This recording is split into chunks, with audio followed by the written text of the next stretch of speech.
So I want to talk to you about a common misconception in real estate, and that is the pre-approval, pre-qualification process. If you go to look for a house, if you're working with a professional real estate agent, one of the first things they're going to ask you is whether or not you've been pre-approved or gone through that process with the lender.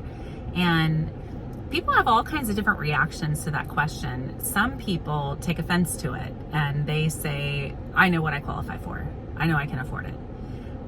Other people don't know anything about it and they're open to feedback.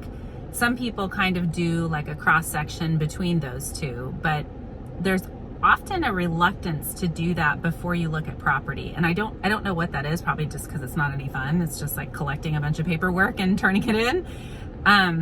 But I want to talk to you about the importance of doing that ahead of time. I just got a call this weekend from a buyer who it's a referral from a past client, and they're going to be moving from out of the area to San Diego. And I realized I needed to say something about this to you because I was so surprised at his understanding that he really needed to do this first before we looked at property, because he said the last thing I want to do is find something I love and not be ready. And the not being ready can fall into lots of categories. It can just simply be that you're looking below or above what you can qualify for. It can also be shocking. A few months ago, I had a buyer who owns multiple properties, several rental properties. They're very sophisticated in real estate, and when they I don't know that they even did a soft credit pull ahead of time, but when we were just about to open escrow, they found out that there was a dispute from an incorrect charge from a department store. So what happened is the department store charged an innocuous amount of money. I think it was like $8, and it was incorrect. And so my client fought it, and during that window of time, which lasted, 2 to 4 months of fighting this charge, which didn't belong to her, they gave her a late fee, and eventually it was expunged from the record, and she was told everything was fine. So then she had to spend, hours, this is a high executive person, hours and hours and hours on the phone with department store workers trying to get this resolved. It's still not resolved.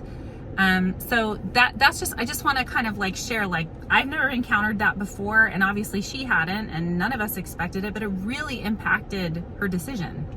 Well, this had been reported to a credit bureau and dramatically impacted her credit score, which dramatically impacted her percentage for interest rate.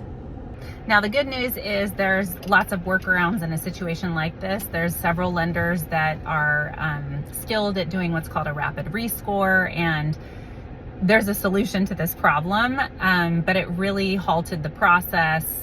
Timing and momentum is everything, and it's just such a perfect example of being surprised by the process with a very sophisticated person that's very capable financially to do whatever they want in real estate.